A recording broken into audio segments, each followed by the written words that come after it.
भाइयों, आप सभी को मेरा नमस्कार, प्रणाम, जय श्री राम। भाइयों, आप सभी देख रहे हैं कि किस प्रकार से आजकल एक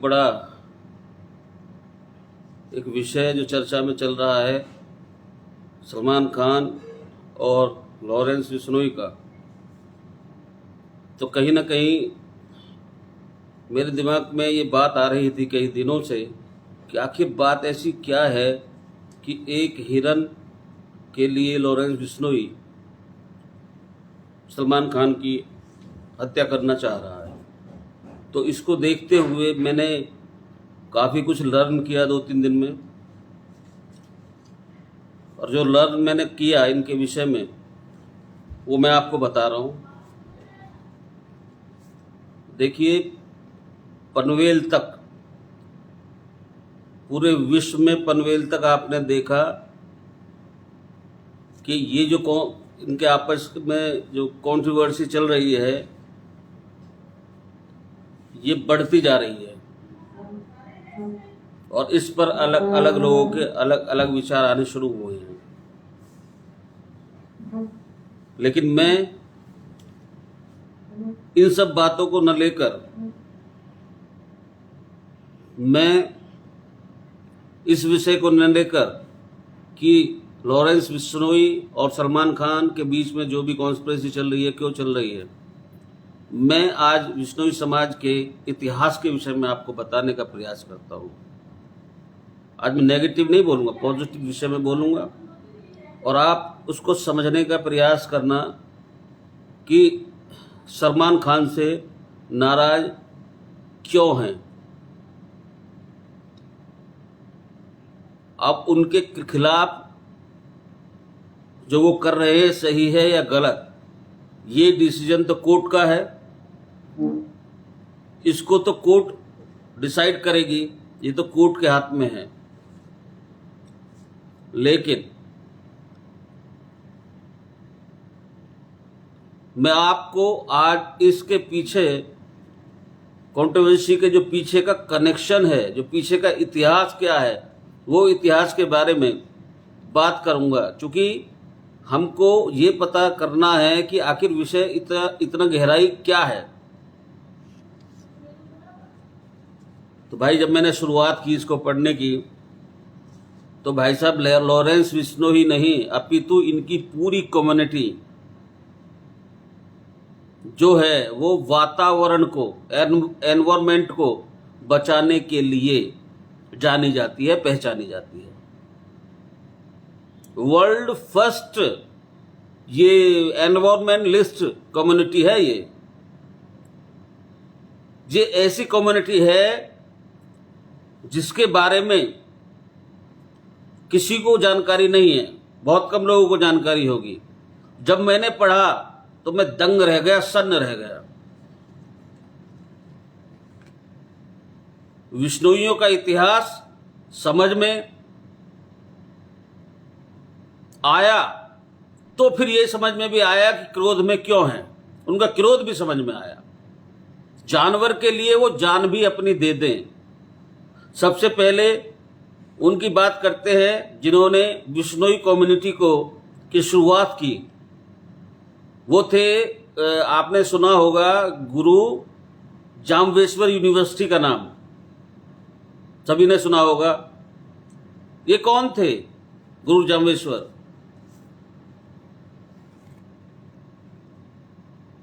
गुरु जाम्बेश्वर वही थे जिनको जम्मू जी भी बोला जाता है, और इन्होंने ही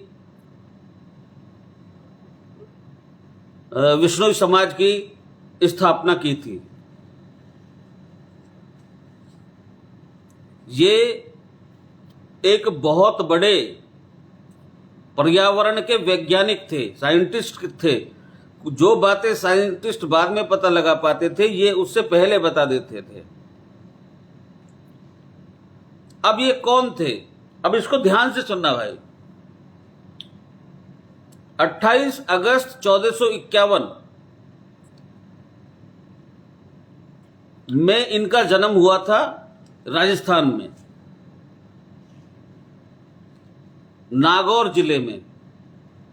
बचपन से ही ये नेचर लवर रहे हैं, ये बहुत आध्यात्मिक थे और किसी भी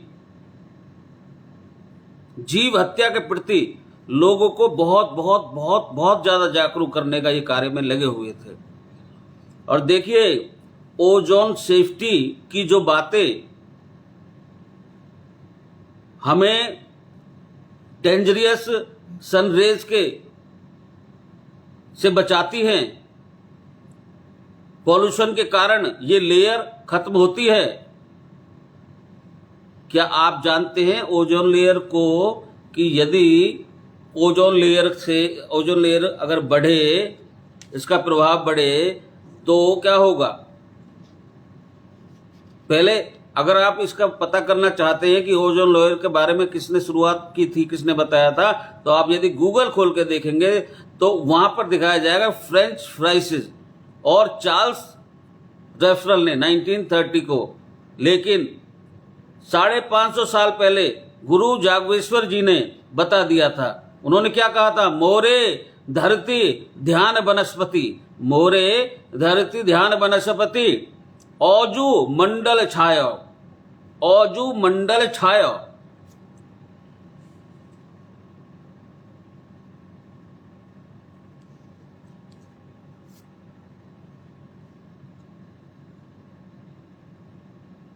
यानी कि कहने का मतलब है कि वो पहले ही अंदाजा लगा चुके थे कि औजू मंडल छाया, कि ये ओजोन की जो परत है ये पर्यावरण को नुकसान पहुंचाती है।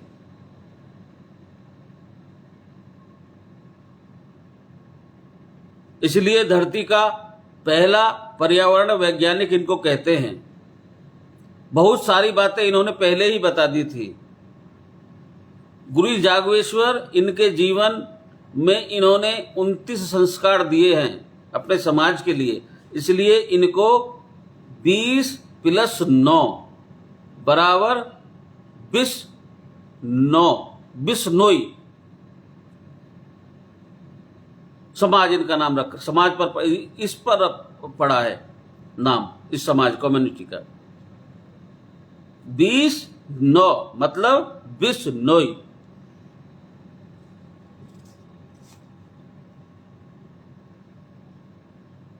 और कई लोग ऐसा भी कहते हैं क्योंकि ये भगवान विष्णु के बहुत बड़े उपासक रहे और आज भी ये भगवान विष्णु की बहुत पूजा करते हैं, विष्णु विष्णु विष्णु करते हैं और नारायण का नाम जपते हैं। इसीलिए इनका जो भगवान विष्णु की वजह से ही इनके धर्म का नाम, कम्युनिटी का नाम विष्णु ही रखा गया। तो ये 2 तरीके से ये कहावतें हैं। मैं श्योरली नहीं कह सकता इनमें सच क्या कौन सी है और झूठ कौन सी है, परंतु दोनों ही बातें अपने आप में बहुत महत्वपूर्ण हैं।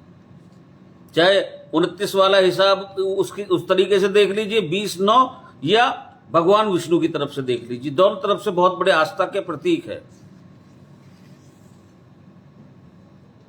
अब मैं इनके बारे में ये बता दूं कि ये जो है, ये लोग पेड़ नहीं काटते थे।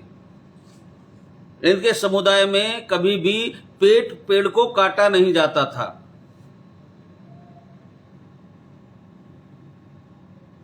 पेड़ को बचाने के लिए इन्होंने बड़े बड़े सेक्रीफाइस इनकी सोनम कम्युनिटी ने किए हैं पर्यावरण को बचाने के लिए।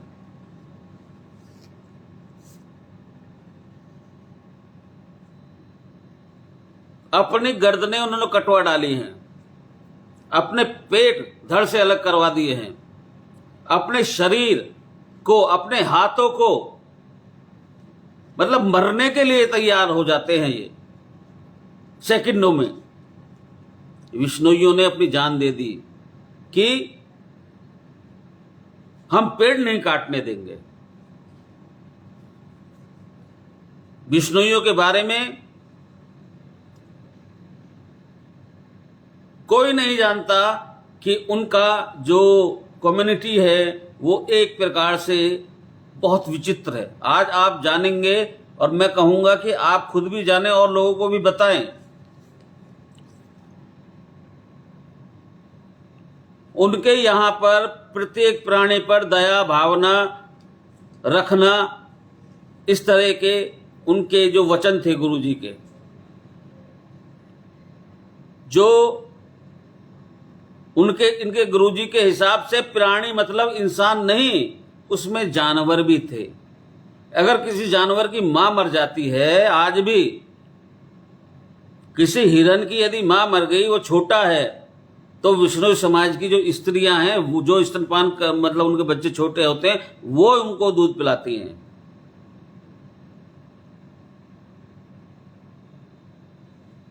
अपने स्तन से। ये कहीं पूरी दुनिया में आपने नहीं सुना होगा। पूरे गांव के गांव, यहां तक कि ऐसे ही चलता आ रहा है पहले से। इनके जो समाज है, विष्णु समाज, माताएं जानवर को भी स्तन का पान कराती हैं। और देखिए भाइयों, मांस नहीं खाया जाता इनके यहां, और किसी भी जानवर को उसकी नेचुरल डेथ होनी चाहिए, किसी और तरीके से नहीं मरने दिया जाता अपने सामने। और जब अंतिम संस्कार ये करते हैं, तो जिस प्रकार इंसान का अंतिम संस्कार होता है, वैसे ही ये जानवर का अंतिम संस्कार करते हैं। क्या आपको पता है ये नीले रंग को पसंद नहीं करते? क्यों? क्योंकि जो नील की जो खेती है, उसमें एक्सट्रीम पानी लग जाता है, यानी इतना अधिक पानी लग जाता है कि पानी जरूरत से ज्यादा लगता है और वेस्ट ज्यादा होता है। तो वो इनफर्टिल जो वो होती है सॉइल, वो उस रूप में तब्दील हो जाएगा। तो वो यूवी रेज ज्यादा एब्जॉर्ब करेगा, और जब यूवी रेज ज्यादा एब्जॉर्ब करेगा तो क्या होगा? Which leads to cancer. ये सब चीज उन्होंने 550 साल पहले बता दी थी।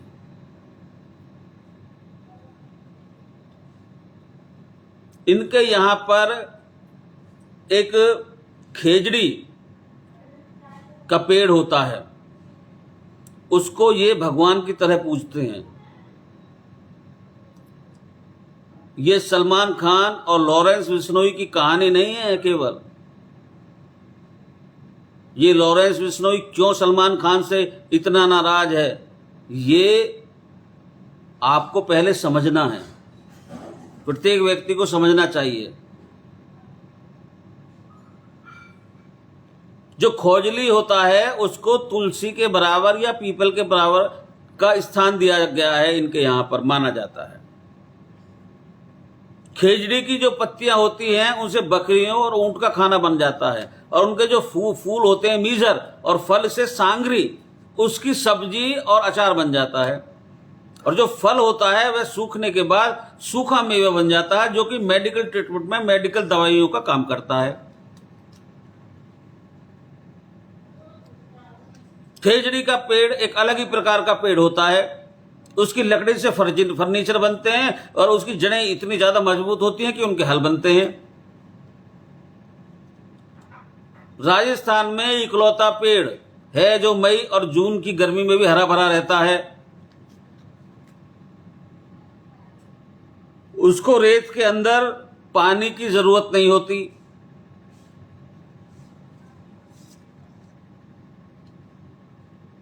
प्रत्येक पेड़ वृक्ष को हरा भरा रहने के लिए, तो क्या उगने के लिए भी पानी की आवश्यकता होती है। लेकिन ये खेजड़ी नामक वृक्ष एक दुनिया में इकलौता एक ऐसा वृक्ष है कि इसको एक बूंद भी पानी की आवश्यकता नहीं होती, और ये पेड़ हरा भरा रहता है।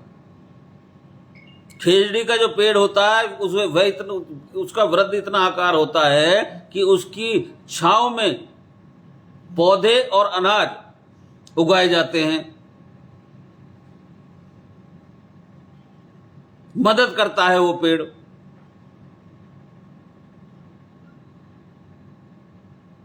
इस पेड़ के लिए अब आप सुनना कि इनके लिए क्या महत्व है एक एक चीज का। इस पेड़ के लिए एक बार 363 लोगों ने पेड़ के लिए अपनी गर्दनें कटवा दी थी। 1730 की बात बता रहा हूं मैं आपको। जोधपुर के महाराज अजय सिंह, उनके महल में लकड़ी की जरूरत थी, कुछ काम होना था, तो खेजड़ी का पेड़ चाहिए था। राजा के आदेश पर सैनिक चले गए खेजड़ी का पेड़ लेने के लिए, उसको काटने के लिए। जब वो जैसे ही उतरे सैनिक पेड़ काटने के लिए, एक औरत थी, उनका नाम था अमृता देवी। वो पेड़ से चिपट के ऐसे खड़ी हो गई। अमृता देवी को बहुत मानते हैं वहां विष्णोई समाज में, बहुत मानते हैं। और भाई मैं भी बहुत मानता हूं, पढ़ने के बाद, कि उनकी माताएं, उनकी बहनें, उनकी बेटियां, प्रकृति से इतना प्रेम।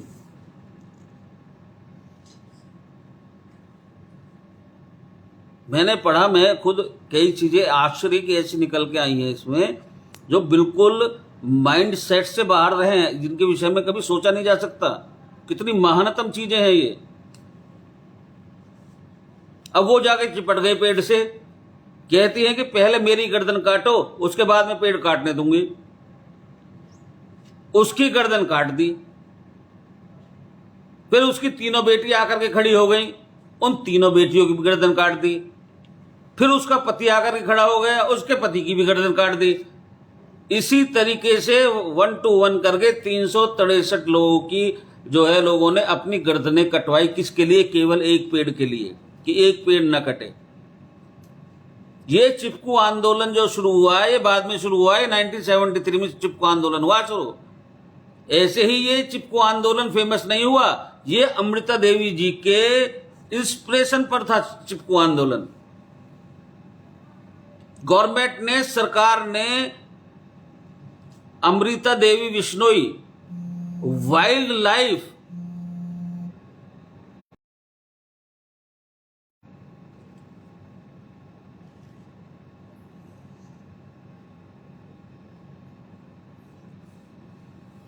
Amrita Devi Vishnoi wildlife protection award के नाम से एक अवार्ड का नाम रखा हुआ है। आगे और सुनिए, इतना भर नहीं है। सेना में होने के बावजूद एक सम्मान से सम्मानित किया जाता है सैनिक को, शौर्य वीर चक्र से। यह केवल आर्मी में होता है, डिफेंस सर्विस में होता है, और ये उसको दिया जाता है जो कि एक अलग प्रकार का कार्य करता है, शौर्य का कार्य करता है। लेकिन सेना में ना होने के बावजूद पहले भारतीय इस पृथ्वी पर निहाल चंद विश्नोई राजस्थान के बीकानेर जिले में पैदा हुए थे। 1996 की बात बता रहा हूं, उनको मिला था। और वो कैसे मिला? जंगली शिकारी आए, उन्होंने आकर 6 हिरणों को वो मार चुके थे, ब्लैक बक। जो सलमान खान की कंट्रोवर्सी चल रही है, अब आप सुनिएगा यहां से आगे। 6 हिरणों को वो मार चुके थे। निहाल सिंह, रात का समय था, जब उनको आवाज आई तो वो भागकर बाहर आए, निकले। बाहर निकलकर उन्होंने देखा तो उन्होंने कि शिकारी लोग उनको मारना चाहते हैं, तो और हिरन ना मरे, इसके लिए उन्होंने उसी प्रकार की आवाज निकाली जिससे कि हिरन वहां से भाग जाए। चूंकि वो सब एक साथ ही रहते थे, जंगल में रहते थे, उनका आपस में, उन पशुओं का, जितने भी पशु हैं, इनके आपस में कोई डर की बात नहीं रहती थी। एक परिवार है पूरा पूरा। जब उनको पता चल गया, वो भाग गए। वह कभी भी जानवर इंसानों पर हमला नहीं करते हैं, क्योंकि उनको वो आपस में एक दूसरे के प्रति एक कम्युनिटी हो जाती है। कम्युनिटी क्या हो जाती है? वो जीते ही उनके लिए हैं, सबसे पहले वो ही आते हैं। जानवर, पेड़, पर्यावरण।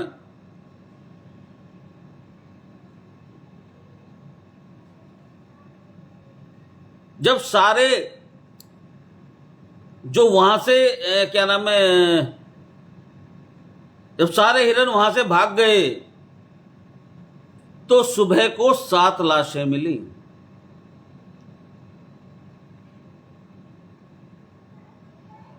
छह लाशें तो उन हिरणों की थी और एक लाश निहाल चंद की थी। उसने हिरणों को मरने के बाद में भी नहीं ले जाने दिया।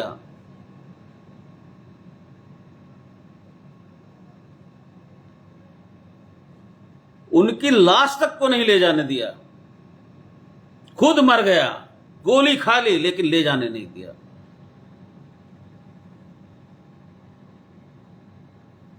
सात लाशें वहां से निकली और उसको सरकार ने, जो सेना को सम्मानित करने के लिए चक्र दिया जाता है, वो उसको बिना सेना में रहते हुए इस पराक्रम के लिए चक्र दिया। अब आप ये समझिए कि विश्नोई समाज कितना महान है।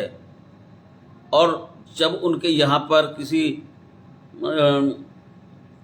पशु की या हत्या हो जाती है या मर जाता है, हत्या तो वो होने ही नहीं देते, यदि मर जाता है तो उसका संस्कार पूर्णतः इंसान के दाह संस्कार के तरीके से ही विधि विधान से किया जाता है।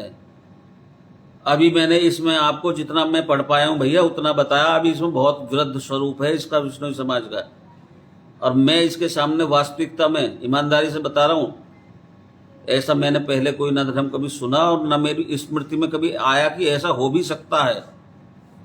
जो एक पेड़ के लिए 363 गर्दनें कटवा दें, जो अपनी जान दे दें लेकिन मरे हुए हिरणों को भी न दे। अब आप बताइए भाई, उनके लिए हिरण और पेड़ क्या हैं? सोचिए, विचारनीय प्रश्न बनता है कि वो क्या होंगे उनके लिए। उनके लिए पेड़, हिरण, प्रत्येक प्राणी भाई, बेटा, बहन की तरह है उनके लिए अलग नहीं है। मैं सोच रहा था 3 दिन से, यार ऐसी बात है क्या कि भाई एक हिरण है, मर गया, चलो ठीक है, उसका कोर्ट में केस चल रहा है, लेकिन हमारा लॉरेंस बिश्नोई इतना कैसे कर रहा है, क्या मामला है? फिर मैंने इसके बारे में पढ़ा, विष्णु समाज के बारे में।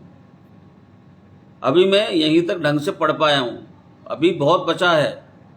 वो मैं आपको एक कल या परसों में बताऊंगा, जब आप खुद ये कह देंगे कि वास्तविकता में कि इनको हृदय से क्या, हम इनको वास्तविकता में नमन करने योग्य ये समाज है।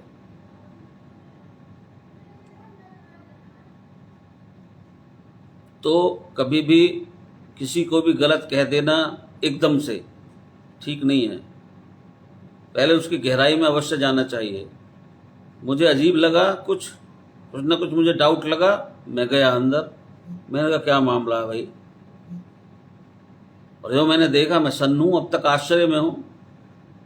और जो मुझे सुन रहे होंगे भाई, वो भी आश्चर्य में होंगे निश्चित तौर पर। जामेश्वर उनके गुरु ने 29 जो उपदेश दिए थे, उन्हीं पर अपने पूरा जीवन चलते हैं।